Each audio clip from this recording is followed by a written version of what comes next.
Bismillahirrahmanirrahim. Assalamualaikum warahmatullahi wabarakatuh.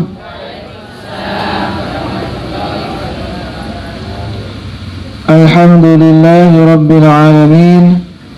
Wabihi nasta'inu ala umurid dunya waddin. Wassalatu wassalamu ala ashrafil anbiya'i wal mursalin Sayyidina Muhammad wa ala alihi wa sahbihi ajma'in. Amma ba'd, faya ibadallah, usi nafsi wa iyyakum bitaqwallahi faqad fazal muttaqun wa la tamutunna illa wa antum muslimun. Faqala ta'ala mudzakiran bidzalik, ya ayyuhalladzina amanu taqullaha wa qulu qawlan sadida yusli lakum a'malakum wa yaghfir lakum dhunubakum wa may yuti'illaha wa rasulahu faqad faza fawzan 'azima. Bapak-bapak, ibu-ibu rahimakumullah, alhamdulillah kita diberikan kesempatan oleh Allah Subhanahu wa taala untuk berjumpa kembali dalam majlis ini, sedikit belajar hadis-hadis dari Nabi kita Muhammad sallallahu alaihi wasallam dalam hadis Arba'in Nawawi, dan semoga kajian kita selalu dicatat amal ibadah berpahala di sisi Allah Subhanahu wa taala. Amin. Bapak Ibu rahimakumullah, pada kajian kali ini kita masih hadis yang ke-36 tentang kumpulan atau berbagai macam amal kebaikan. Ini kita lanjutkan potongan hadisnya, kan hadisnya panjang. Kita jadikan kemarin beberapa sesi, atau mungkin 3 atau 4 dengan kali ini. Kita lanjutkan potongan hadis dari Nabi kita Muhammad sallallahu alaihi wasallam, masih dari Abu Hurairah. Kata Nabi, "Wa man batta'a bihi 'amaluhu lam yusri' bihi nasabuhu." Barang siapa yang kurang amal solehnya, barang siapa yang kurang amal solehnya atau sedikit amal solehnya, lam yusri' bihi nasabuhu, maka tidak akan bisa ditopang oleh kemuliaan nasabnya. Barang siapa yang kurang amal solehnya, maka tidak akan bisa ditopang oleh kemuliaan atau kebesaran nasabnya. Nasab itu berarti leluhurnya, Bapak Ibu. Hadis riwayat Muslim. Singkat sekali, hadis yang akan kita bahas pada kesempatan kali ini, bahwa Nabi kita Muhammad sallallahu alaihi wasallam menyebutkan, siapapun orangnya yang ketika di dunia amalnya sedikit, amal solehnya itu kurang, maka tidak akan bisa tertolong, tidak akan bisa ditopang dengan hanya mengandalkan kebesaran atau kemuliaan nasab leluhurnya, bapak dan nenek moyangnya. Jadi tidak bisa diandalkan tuh kemuliaan nasab yang dia miliki.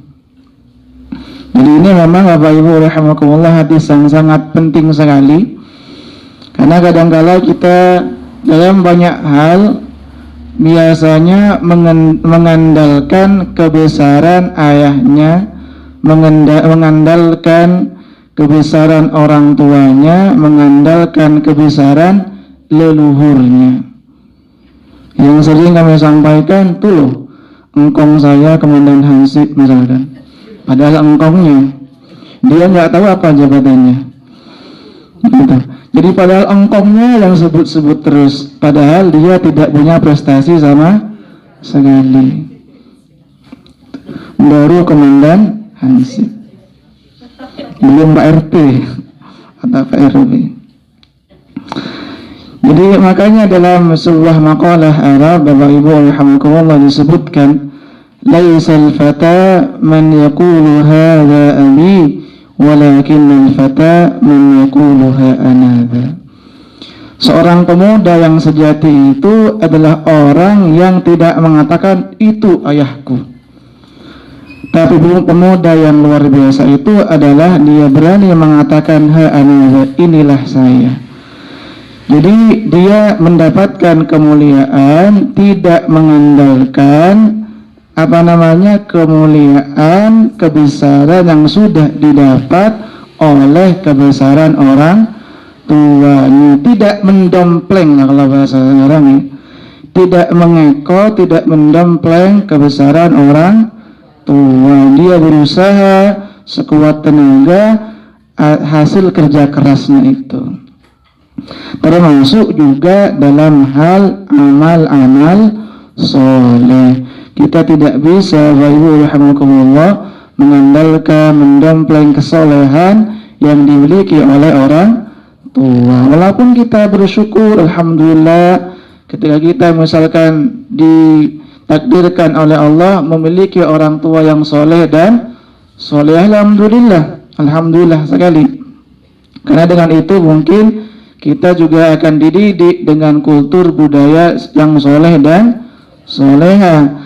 Tetapi sekalipun katakanlah kita ditakdirkan oleh Allah memiliki leluhur orang tua yang soleh dan soleha, kalau kita tidak bisa meneruskan atau melakukan kesolehan yang sama seperti orang tua kita, hasilnya juga akan nihil. Kira-kira jelas Bapak Ibu ya?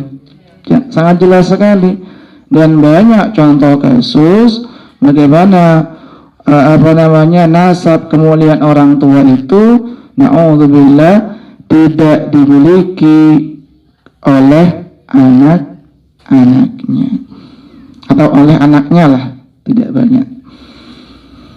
Contoh yang paling gamblang, yang paling rumah adalah siapa?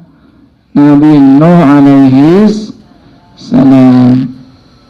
Nabi Nuh itu Bapak Ibu rahimakumullah adalah seorang nabi dan rasul, tentunya orang yang sangat bertakwa kepada Allah Subhanahu wa taala.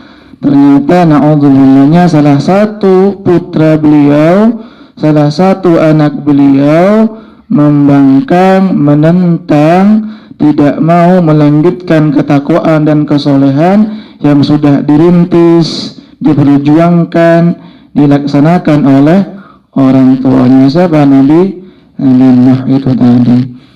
Makanya kata Allah Subhanahu wa taala di dalam Al-Qur'anul Karim, surah Hud, surah ke-11 ayat ke-45 46. Ini ayat yang masyhur sekali.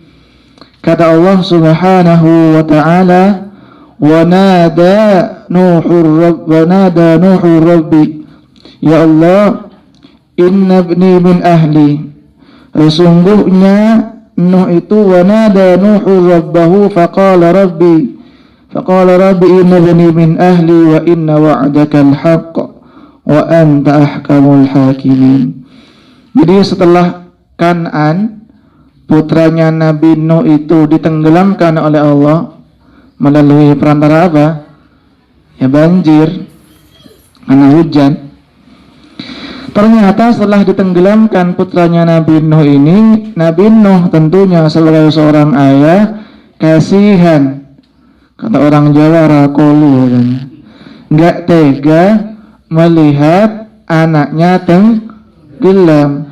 Kemudian Nabi Nuh mengadu kepada Allah Subhanahu wa taala, ya Allah, Kan'an itu anakku, dia keluargaku, dia anakku, tolong selamatkan.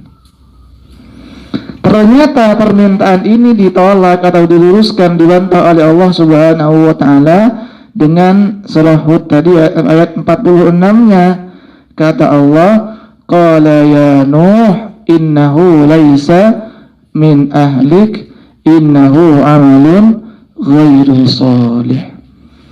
Kata Allah Subhanahu wa ta'ala, duhai Nuh, tindakan seperti itu bukanlah tindakan yang baik, apalagi Kan'an itu, anakmu itu bukanlah termasuk orang yang soleh, dan dia mulai sekarang bukan lagi menjadi bagian dari keluarga na'udzubillah.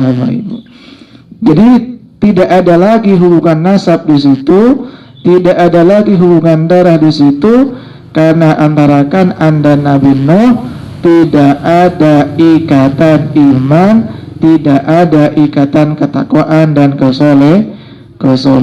Dan kesolehan Nabi Nuh jelas tidak bisa menolong putra beliau itu. Jadi ini, bayangkan Bapak Ibu rahimakumullah, sekelas Nabi dan Rasul saja, kalau putranya atau keturunannya itu na'udzubillah katakanlah tidak beriman atau bukan orang yang soleh, ternyata kesolehan orang tuanya ini, kebesaran kemuliaan yang dimiliki orang tuanya, tidak bisa menolong putranya, anak-anaknya yang kafir, yang tidak beriman, ataupun tadi yang tidak soleh.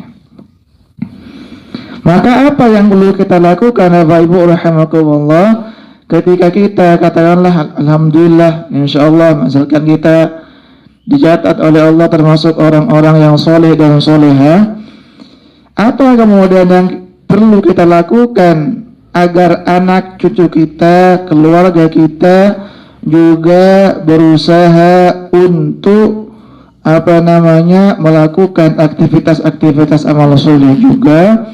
Maka sangat layak bagi orang tua untuk juga mengajak anak-anaknya, atau mungkin putu ya kalau bahasa Jawa itu, cucu atau keturunannya, untuk sama-sama melakukan aktivitas amal soleh. Dan inilah sebetulnya yang diminta oleh Allah Subhanahu wa ta'ala, agar para orang tua, para wali itu menjaga anak-anaknya dari jilatan api neraka. Allah sebutkan di dalam Al-Qur'anul Karim, surah At-Tahrim, surah ke-66 ayat ke-6, jadi 666 gitu ya. Surah At-Tahrim surah ke-66 ayat ke-6, kata Allah Subhanahu wa ta'ala, ya ayyuhalladzina amanu qu anfusakum wa ahlikum naro al-ayah. Kata Allah, duhai orang-orang yang beriman, qu anfusakum, jagalah dirimu, wa ahlikum, dan keluargamu, naron, dari api neraka, dari neraka. Jadi kita diminta oleh Allah Subhanahu wa ta'ala, siapapun orangnya yang beriman, agar dia berusaha agar terhindar dari api neraka, dan termasuk juga keluarganya diingatkan, diajak agar sama-sama masuk surganya Allah Subhanahu wa ta'ala, terhindar dari api neraka. Dan inilah sebetulnya Bapak Ibu rahimakumullah yang dilakukan oleh Rasulullah sallallahu alaihi wasallam. Nabi itu juga, Nabi Muhammad, kenabian Rasulullah sallallahu alaihi wasallam, ketakwaan Rasulullah sallallahu alaihi wasallam juga tidak bisa menyelamatkan keturunan beliau.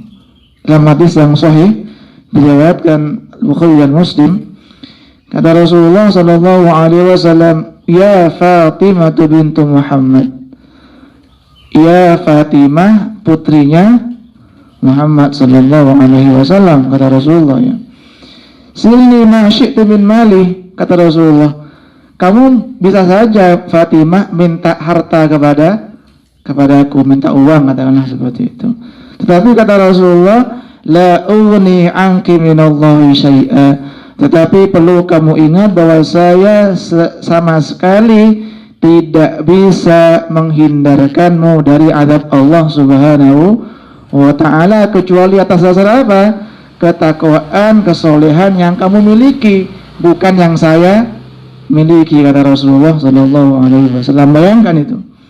Sekali Rasulullah sallallahu alaihi wasallam tidak bisa, na'udzubillah, menghindarkan bahkan anak keturunan beliau dari azab Allah Subhanahu wa ta'ala kalau anak cucunya itu tidak mau beriman. Salah satu bukti nyata adalah kisahnya siapa? Abu Thalib, Bapak Ibu. Abu Thalib itu siapanya Nabi, paman Rasulullah, paman Nabi sallallahu alaihi wasallam. Ternyata gak bisa juga.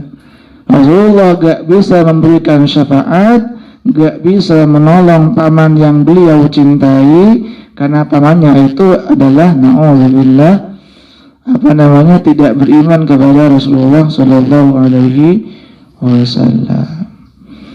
Allah sebutkan misalkan di Quran surah Al-Qasas ayat ke-56, kata Allah, innaka la tahdi man ahbabta walakinallaha yahdi man yasha. Kata Allah Subhanahu wa ta'ala, duhai Muhammad, sesungguhnya engkau tidak akan bisa memberikan hidayah kepada orang yang engkau cintai, tetapi Allah lah zat yang paling berhak, punya hak prerogatif untuk memberikan hidayah kepada orang yang Allah kehendaki, bukan yang Rasulullah kehendaki, tetapi atas kehendak Allah Subhanahu wa ta'ala. Ayat ini turun berkaitan dengan Abu Thalib, yang di situ Rasulullah Muhammad sallallahu alaihi wasallam memang memohon kepada Allah agar Abu Thalib itu apa? Masuk Islam, beriman kepada Rasulullah sallallahu alaihi wasallam. Tapi takdir Allah berkata lain, Abu Thalib na'udzubillah tidak mau beriman, walaupun dia termasuk orang yang getol membantu menolong Rasulullah sallallahu alaihi wasallam. Tetapi sekali lagi, karena tidak ada ikatan iman di situ, walaupun ada ikatan nasab, maka tidak ada gunanya. Ini perlu kita camkan, perlu kita ingat, catat baik-baik, bahwa nanti di akhirat semua orang itu sibuk dengan urusannya masing-masing, udah gak ngurus itu mana anak saya, mana ibu saya, mana ayah saya, mana murid saya, mana istri saya, mana suami saya, dan seterusnya. Kata Allah, yauma yafirrul mar'u min akhihi wa ummihi wa abihi wa sahibatihi wa banihi likulli imri'in minhum yawma idzin sya'nu yughni. Pada hari itu, kata Allah, pada hari kiamat, semua orang sibuk dengan urusannya masing-masing. Anak lari dari orang tuanya, orang tua lari dari anaknya, teman lari dari temannya, istri lari dari suaminya, dan seterusnya dan seterusnya. Saking dahsyatnya hari kiamat, tidak ada lagi ikatan nasab yang bisa menolong kita, Bapak Ibu. Termasuk juga kalau kita melihat di surah yang lain, surah Al-Mu'minun misalkan, surah Al-Mu'minun, surah ke-20 berapa? 23 ya kalau nggak salah. Iya, 23 ayat 101. Kata Allah, fa idza nufikha fis suri fala ansaba bainahum yawma idzi wa la yatasaalun.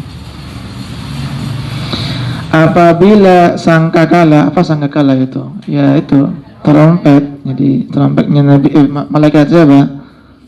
Ya, Israfil itu. Apabila trompet sangkakala itu sudah ditiup, kata Allah Subhanahu wa taala, fala ansaba bainahum yauma idzin, maka pada hari itu tidak ada lagi hubungan nasab, tidak ada lagi orang tua anak orang tua, istri suami, gak ada, sibuk urusan masing-masing. Wala yatasaalun, dan mereka tidak saling bertegur sapa, padahal mereka ketemu sebetulnya ya, tapi wala yatasaalun, tidak bertegur sapa. Wes kata orang Jawa, ngurus dewi piyambak bahasa halusnya, dewi katanya, piyambak urus di ketibi katanya, piyambak dewi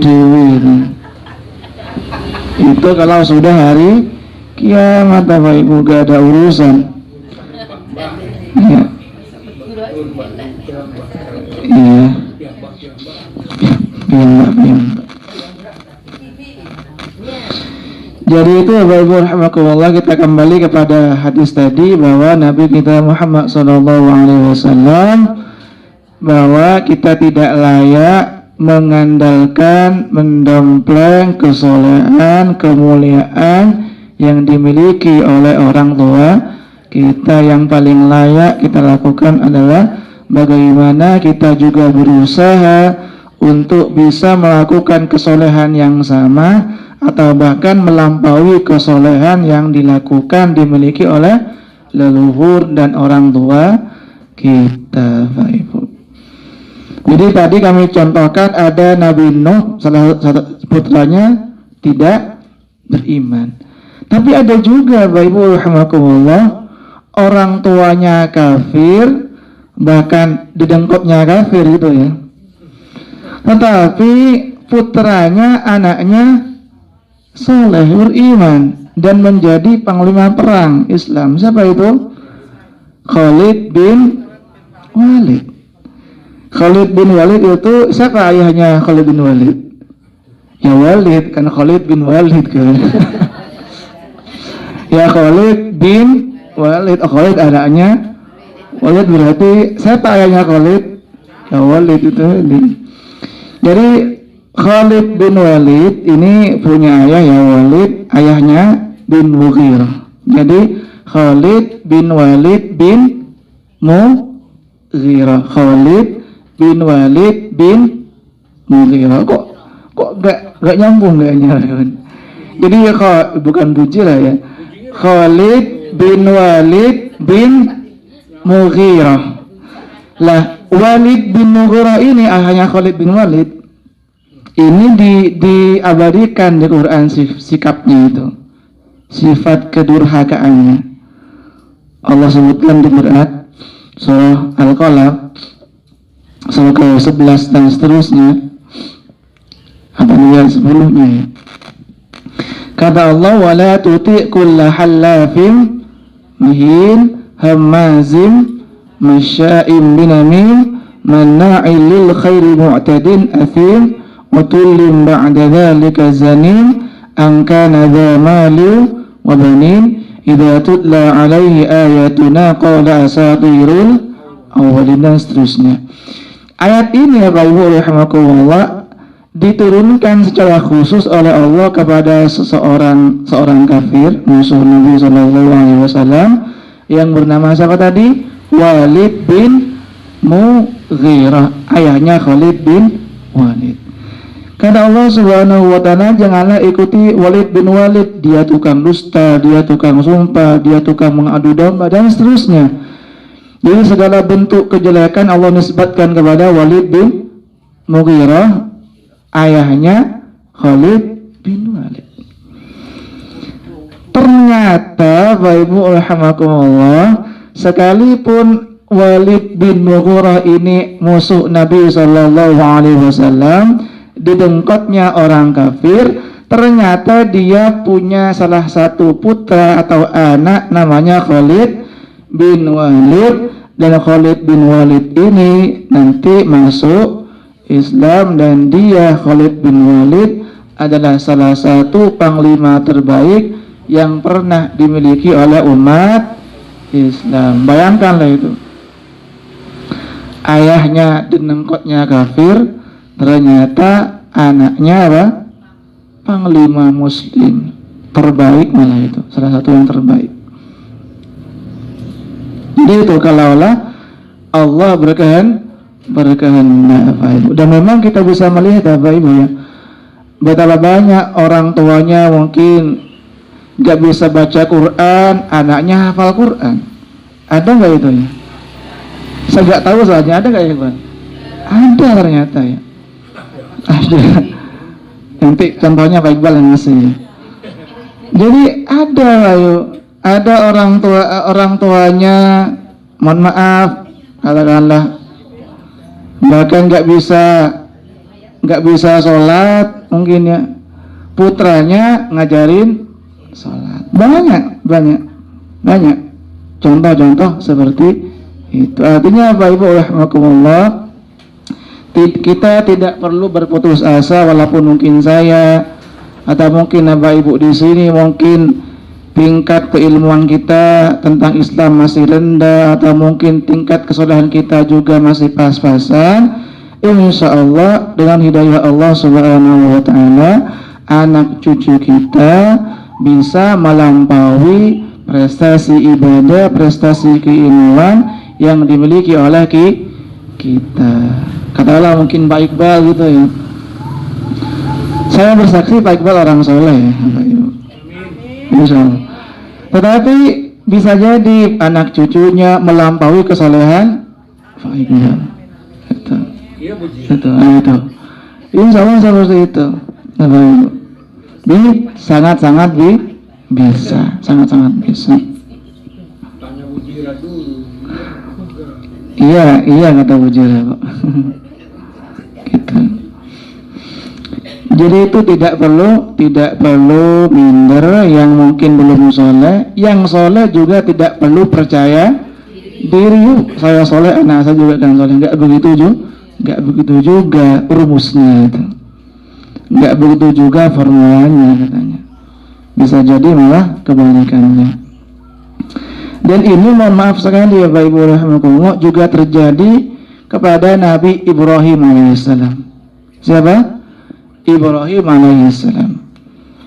Allah sebutkan di Quran surah Al-Baqarah surah ke-2 ayat 124 dan surah As-Saffat surah ke-37 ya, ayat 122 123. Kita mulai dari Al-Baqarah 124 Bapak Ibu ya. Jadi kata Allah Subhanahu wa Ta'ala, wa idzi batala Ibrahim rabbuhu bi kalimatin fa'atammahun. Qala inni ja'iluka lin-nasi imama, qala wa min dzurriyyati, qala la yanalu ahadidz zalimin. Jadi kata Allah Subhanahu wa Ta'ala, inni ja'iluka lin-nasi imama. Duhai Ibrahim, kata Allah, saya akan mengangkat kamu, menjadikan kamu imam, pemimpin bagi seluruh umat manusia, imamul muttaqin. Itu.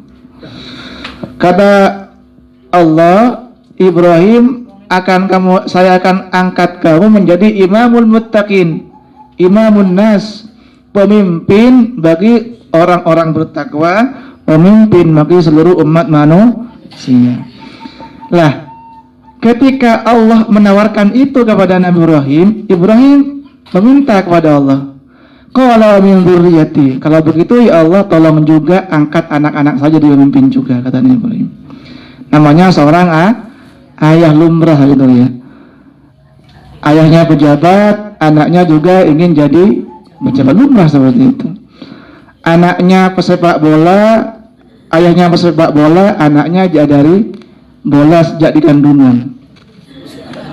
Bahkan sejak di kandungan udah agak jadi bola. Orang tuanya artis, penyanyi, anaknya juga ingin jadi penyanyi, sama seperti itu. Ketika Ibrahim kata Allah akan Allah angkat jadi pemimpin, ternyata Ibrahim juga ingin agar anaknya juga Allah angkat jadi pemimpin juga bagi orang-orang beriman dan bertakwa. Ternyata Allah menjawab, qala la yanadu ahlul zalimin. Enggak bisa begitu kata Allah.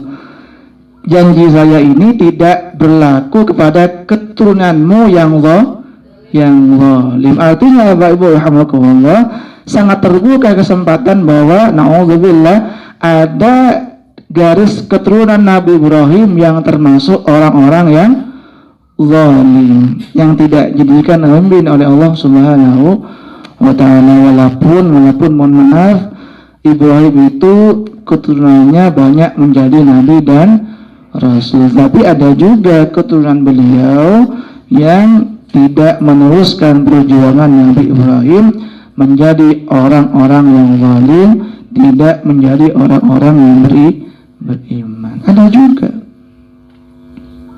Allah sebutkan di tadi surat apa tadi? As-Saffat lanjutannya ya. As-Saffat 122, 123. Kata Allah Subhanahu wa taala, "Wa basyarnahu bi Ishaqa nabiyyan minas shalihin." Ibrahim kata Allah, akan aku berikan kamu kabar gembira tentang lahirnya seorang anak namanya Ishak, dan akan aku angkat dia sebagai nabi. Bayangkan loh itu. Apa? Masa sih? Coba. Sebentar.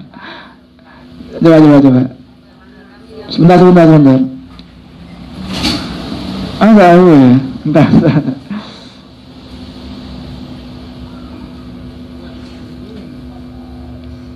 Memang 112 ya, keliru. Iya, coba. Makasih. 112, 113. Ketemu Bapak Ibu? Ya. Jadi kata Allah, akan aku berikan kabar gembira kamu Ibrahim tentang lahirnya seorang anak namanya siapa? Ishak. Dan Ishak itu juga Allah angkat sebagai nabi dan Rasulullah. Ibu bayangkan loh. Jadi Ibrahim itu punya anak dari Sarah, namanya siapa? Ismail. Bukan Ishak ya. Dari Hajar Ismail. Jadi Ibrahim itu punya anak Ismail dari istrinya yang bernama Hajar, punya anak Ishak dari istrinya yang bernama Sarah. Tahu Sarah itu? Jangan ya, kalau Sarah itu bahasa Maduranya Sarah itu. Sakitlah Sarah gitu. Benar nggak benar ya? Sarah. Sakit parah maksudnya Sarah itu. Jadi ternyata benar memang apa keturunan Ibrahim itu banyak yang diangkat jadi nabi dan rasul. Tetapi perlu diingat di ayat 113 yang kata Allah, wa min dzurriyyatihima muhsinun wa zalimun li nafsihi mubin. Kata Allah, keturunan Ibrahim dan Ishak ada yang muhsin, ada yang baik, ada yang zalim. Bayangkan loh itu. Jadi keturunan Ishak dan Ibrahim ada yang muhsin, yang baik, ada juga yang zalim. Siapa contohnya? Ya banyak. Ishak itu punya anak siapa Bapak Ibu? Punya anak ya Yakub. Yakub punya anak siapa? Yusuf dan saudara-saudaranya itu. Saudara-saudara yang di awal hidupnya, tanda kutip ya, zalim. Siapa yang menyemplungkan Yusuf ke sumur? Saudaranya Yusuf sendiri. Itu keturunan Ibrahim juga, itu keturunan Yakub dari Ishak dan dari Nabi Ibrahim. Itu dahsyat sekali itu. Termasuk Bani Israel. Siapa itu Bani Israel? Israel itu nama lain dari Yakub. Berarti Bani Israel itu anak keturunan Yakub. Dan Bani Israel itu disebutkan oleh Allah adalah sekelompok orang yang memang membuat kerusakan di muka bumi. Keturunan siapa? Yakub alaihissalam. Jadi ada saja gitu ya, keturunan na'udzubillah Yakub alaihissalam yang tidak beriman kepada Allah Subhanahu wa taala tidak soleh. Allah sebutkan dalam Al-Qur'an, misalkan surah terakhir Bapak Ibu ya, surah Al-Isra surah ke-17 ayat ke-4, kata Allah, wa qadayna ila bani Israil la tufsidunna fil ardi marrataini wa la ta'lunna uluwan kabira. Ayat 4. Wa qadayna ila bani Israila fil kitab la tufsidunna fil ardi marrataini wa la ta'lunna uluwan kabira. Sudah kami tetapkan, kata Allah Subhanahu wa taala, bahwa Bani Israel itu mereka akan melakukan kerusakan di muka bumi dan menyombongkan diri. Bayangkan loh itu. Siapakah Bani Israel itu? Anak keturunan Yakub, karena Yakub itu adalah nama lain dari Israel itu adalah nama lain dari Yakub itu, Bapak Ibu.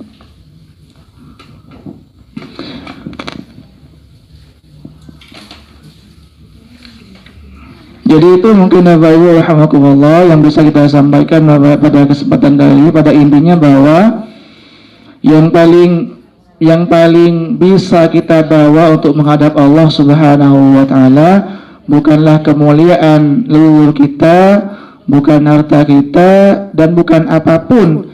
Tetapi apa yang bisa kita bawa menuju Allah Subhanahu wa taala? Bukan harta, bukan orang tua, bukan nasab, bukan darah, dan seterusnya. Tetapi apa?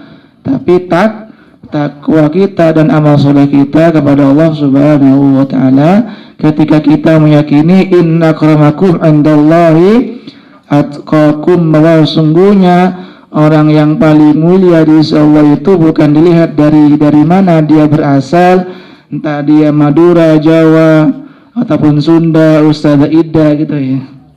Bukan, misalkan wong Madura neraka kabeh, nggak gitu juga gitu, nggak ada seperti itu, nggak ada itu teori seperti itu.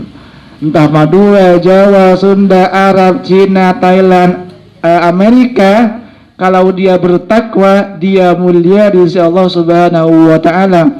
Dia berkulit hitam, kulit putih, kulit merah, kalau dia bertakwa mulia di sisi Allah Subhanahu wa taala. Itulah sebetulnya yang paling layak untuk kita bawa menuju akhirat, takwa itu. Jadi itu mungkin Bapak Ibu rahimakumullah bisa disampaikan, semoga bermanfaat dan dicatat amal ibadah berpahala di sisi Allah Subhanahu wa taala. Kita tutup perjumpaan kita kali ini dengan kafaratul majlis. Subhanakallahumma wa bihamdika asyhadu an la ilaha illa anta astaghfiruka wa atubu ilaik. Assalamualaikum warahmatullahi wabarakatuh.